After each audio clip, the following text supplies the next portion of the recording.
अब देखिए law of conservation of energy. तो यहां पे हम क्या प्रूव करने की कोशिश करेंगे कि जो टोटल एनर्जी है किसी भी सिस्टम की वो क्या होती है, कंजर्व्ड होती है।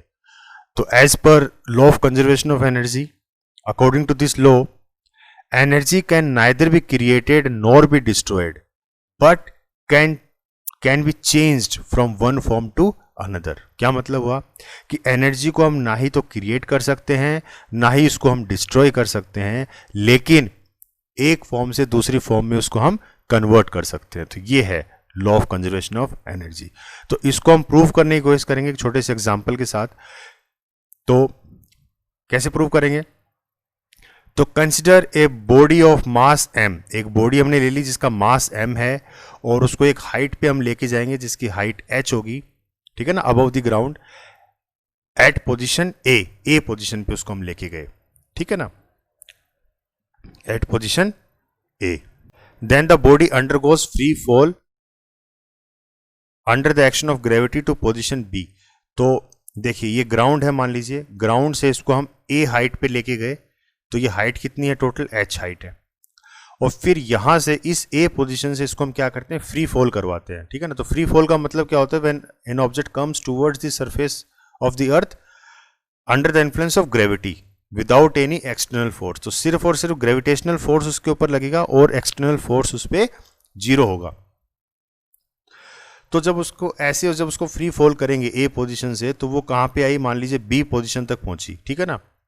तो वहां पे हम चेक करेंगे कि उसकी उस वक्त उसकी एनर्जी कितनी है जब उसने डिस्टेंस कितना कवर किया, ए से बी तक एक्स डिस्टेंस उसने कवर किया। और फिर फाइनली हम देखेंगे कि सी पोजीशन पे जब वो बॉल जो है ग्राउंड को टच कर जाती है, उस वक्त उसकी टोटल एनर्जी क्या होती है। तो तीन पोजीशन पे हमने तीन पोजीशन इसकी हम देखेंगे, पोजीशन ए, पोजीशन बी और पोजीशन सी। इन तीनों पोजीशन पे उस बॉल की टोटल एनर्जी कितनी होती है, तो ये हम चेक करेंगे। आ रहा है समझ में? तो consider a body of mass m at a height h above the ground at position a, then the body undergoes free fall under the action of gravity to position b through a height x, and finally the body touches the ground at c so that the distance through which it falls is h। तो ये तीन cases हम इसमें देखेंगे। तो सबसे पहले तो हम देखते हैं कि एट पोजीशन ए पोजीशन पे उसकी टोटल एनर्जी क्या होगी। तो टोटल एनर्जी हमें पता है क्या होती है, the sum of kinetic energy and potential energy. Kinetic energy क्या होगी, half of M V square, half of M V square. तो वी क्या है, वेलोसिटी क्या है, यहाँ पे जीरो है क्योंकि ऑब्जेक्ट क्या है, रेस्ट पे है।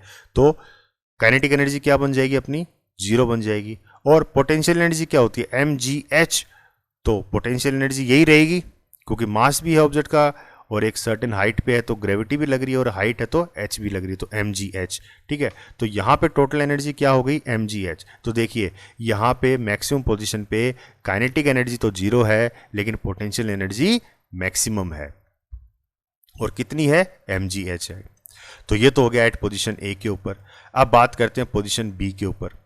तो जब कुछ डिस्टेंस कवर करेगा ऑब्जेक्ट और बी डिस्टेंस पे आ गया, मान लीजिए फ्री फॉल करते हुए बी डिस्टेंस पे आ गया, तब हम देखते हैं कि यहाँ पे टोटल एनर्जी कितनी होगी। तो टोटल एनर्जी वही रहती है, the sum of kinetic energy and potential energy. तो काइनेटिक एनर्जी क्या होगी, half of M V square, और पोटेंशियल एनर्जी क्या होगी, एम जी और हाइट। तो हाइट यहाँ पे कितना कवर किया है, तो देखिए हाइट हमेशा ग्राउंड से ली जाती है, तो ग्राउंड से अब इसकी हाइट ये है, तो टोटल हाइट तो h थी और उसमें से ये वाला डिस्टेंस माइनस करना पड़ेगा हमको, तो h माइनस एक्स। तो अब ग्राउंड से इतनी हाइट होगी इसकी, तो M G H minus X, ठीक है ना। अब v की वैल्यू निकाल लेते हैं कि v की वैल्यू क्या आएगी, जो v स्क्वायर दे रखा है इसमें half of M V square, तो ये वैल्यू हम निकाल लेते हैं। तो इसके लिए हम third equation of motion use करेंगे, that is v square minus you square is equal to 2as। तो वेलोसिटी क्या है, v है, और इनिशियल वेलोसिटी क्या थी, जीरो थी क्योंकि जब ए पोजीशन से वो चली थी तो ए पे तो क्या था, रेस्ट पे थी ना वो, तो इनिशियल वेलोसिटी उसकी जीरो थी। 2 और ए क्या है, एसेलेरेशन। तो यहाँ पे एसेलेरेशन कौन सी लग रही है, एसेलेरेशन ड्यू टू ग्रेविटी, तो जी हो गया। और एस क्या है, डिस्टेंस। तो डिस्टेंस कितना कवर किया उसने, ए से बी तक कितना डिस्टेंस कवर किया, एक्स डिस्टेंस कवर किया, तो एक्स, ठीक है ना। तो वी स्क्वायर किसके बराबर आ गया, 2gx। क्लियर है। अब इस 2gx को हमें कहां पुट करना है, यहां वी स्क्वायर की जगह पुट करना है। तो क्या बन जाएगा, हाफ ऑफ एम, और वी स्क्वायर की जगह क्या लिख दिया, 2gx, plus M G H minus X. अब इस ब्रैकेट को ओपन कीजिए तो देखिए ये 2 से 2 कट जाएगा तो क्या बच गया एम जी एक्स प्लस इस ब्रैकेट को ओपन करोगे तो M G H minus M G X ये आएगा। और एम जी एक्स और एम जी एक्स ये कट जाएगा तो टोटल एनर्जी कितनी आई एम जी एच। ठीक है, तो इक्वेशन 1 देखिए टोटल एनर्जी कितनी आ रही थी M G H at position A, और एट पोजिशन बी पे देखिए टोटल एनर्जी कितनी आ रही है एम जी एच, तो ये इक्वेशन 2 हो गई। अब इसी तरीके से अपन थर्ड पोजीशन देख लेते हैं जब ऑब्जेक्ट जो है हमारा ग्राउंड पे पहुंच जाता है, ठीक है ना। तो उस वक्त एट पोजीशन सी तो टोटल एनर्जी कितनी है वही same kinetic energy plus potential energy. तो काइनेटिक एनर्जी कितनी होगी half of M V square, और पोटेंशियल एनर्जी यहाँ पे कितनी होगी 0, क्योंकि पोटेंशियल एनर्जी के लिए हम हमेशा हाइट देखते हैं ग्राउंड से हाइट कितनी है, क्योंकि एम जी एच होता है तो हाइट कितनी है ग्राउंड से, तो हाइट तो ग्राउंड से 0 हो गई, ठीक है ना। तो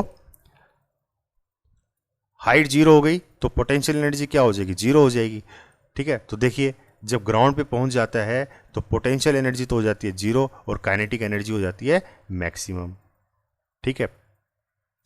अब हम वैल्यू निकाल लेते हैं इसकी, तो half of M V square, तो वी स्क्वायर कितना होगा तो वो निकाल लेते हैं। तो V square is equal to U square, V square minus you square is equal to 2as। तो V square minus you square क्या है इनिशियल वेलोसिटी, तो इनिशियल वेलोसिटी 0 है क्योंकि ऑब्जेक्ट जब ए से चला था तो वहाँ पे रेस्ट पे था तो 0, और ए से लेकर सी तक टोटल कितना डिस्टेंस कवर कर लिया, तो हाइट जितनी थी उतना ही डिस्टेंस कवर किया है, ठीक है ना। कि ए पोजीशन से सी पोजीशन पे जब आया तो ये टोटल डिस्टेंस कवर किया उसने एच के बराबर, तो वही हमने यहाँ पुट किया है, ठीक है।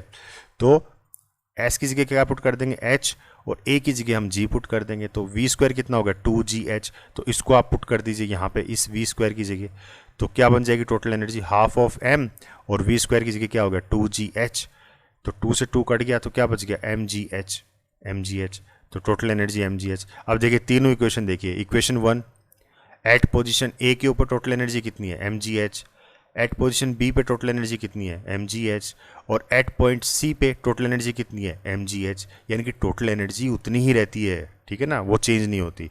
तो from equation 1, 2 and 3 it is clear that total energy of a body at any instant during free fall remains constant, कि टोटल एनर्जी जो है वो हमेशा कॉन्स्टेंट होगी, फिक्स होगी। तो इसका मतलब क्या चेंज हुआ टोटल एनर्जी के अंदर, कुछ भी चेंज नहीं हुआ, डेट इज 0 चेंज। तो change in total energy is equal to 0, that means it is constant. Clear है, तो ये चीज है। अब देखिए ये एनर्जी डिस्प्लेसमेंट ग्राफ है, ठीक है ना, और इस ग्राफ के थ्रू भी हम बता सकते हैं कि मतलब टोटल एनर्जी और मतलब जो है वो हमेशा कांस्टेंट होती है, ठीक है। तो ये तो है वाई एक्सिस के अलोंग तो हमने ले लिया एनर्जी को, और एक्स एक्सिस के अलोंग हमने ले लिया डिस्प्लेसमेंट। तो एनर्जी डिस्प्लेसमेंट कर्व बोलते हैं इसको हम, एनर्जी और डिस्प्लेसमेंट के बीच में। तो देखिए अगर हम इस पॉइंट पे बात करें तो पोटेंशियल एनर्जी यहाँ पे क्या है मैक्सिमम है, ठीक है ना। ये जो कर्व जा रहा है किसके लिए जा रहा है पोटेंशियल एनर्जी के लिए जा रहा है, और ये जो कर्व जा रहा है ये किसके लिए जा रहा है काइनेटिक एनर्जी के लिए जा रहा है। तो देखिए जब पोटेंशियल एनर्जी मैक्सिमम होगी तो उस केस में काइनेटिक एनर्जी सबसे मिनिमम होगी, फिर धीरे धीरे पोटेंशियल एनर्जी घट रही है और काइनेटिक एनर्जी बढ़ रही है, और एक पॉइंट ऐसा आ जाएगा जब काइनेटिक एनर्जी मैक्सिमम होगी तो उस केस में पोटेंशियल एनर्जी मिनिमम होगी, फिर पोटेंशियल एनर्जी धीरे धीरे बढ़ेगी तो काइनेटिक एनर्जी धीरे धीरे घटेगी, ठीक है ना। तो ये इंटर कन्वर्जन चलता है, potential energy and kinetic energy are inter convertible, ये हमने पीछे पढ़ा है कि दोनों जो है एक दूसरे में कन्वर्ट होती रहती हैं। तो देखिए हर एक पॉइंट पे जब आप पॉइंट्स कनेक्ट करो, जैसे ये मैक्सिमम पॉइंट ये ले लिया, यहाँ पे मैक्सिमम पॉइंट ये है, यहाँ पे मैक्सिमम पॉइंट ये है, तो इन सभी पॉइंट्स को जब आप कनेक्ट करोगे तो एक लाइन हमें ये मिलती है, और ये लाइन हमें क्या दिखाती है, ये वाली लाइन, ये क्या लाइन है, ये टोटल एनर्जी है, ठीक है ना। देखिए मैकेनिकल एनर्जी और टोटल एनर्जी एक ही बात है, तो ये क्या है हमारी टोटल एनर्जी, और टोटल एनर्जी किसके बराबर होती है sum of kinetic energy and potential energy. और ये टोटल एनर्जी चेंज हो रही है क्या, नहीं, मतलब फिक्स स्ट्रेट लाइन आ रही है, इसका मतलब total energy is always constant. तो graph shows kinetic energy and potential energy are conserved, one converted into the other और वाइस वर्सा, मतलब एक जो है दूसरे में कन्वर्ट हो जाएगी और दूसरी जो है पहली वाली में कन्वर्ट हो जाएगी, तो ये कन्वर्ट होती रहती है। क्लियर है, तो ये तो देखिए जब पोटेंशियल एनर्जी मैक्सिमम होती है तो उस वक्त काइनेटिक एनर्जी मिनिमम होगी, यानी कि जीरो होगी। और जब काइनेटिक एनर्जी मैक्सिमम होती है तो उस केस में पोटेंशियल एनर्जी मिनिमम होती है, यानी कि जीरो होती है। तो ये आपस में इंटर कन्वर्ट होती रहती है। क्लियर है?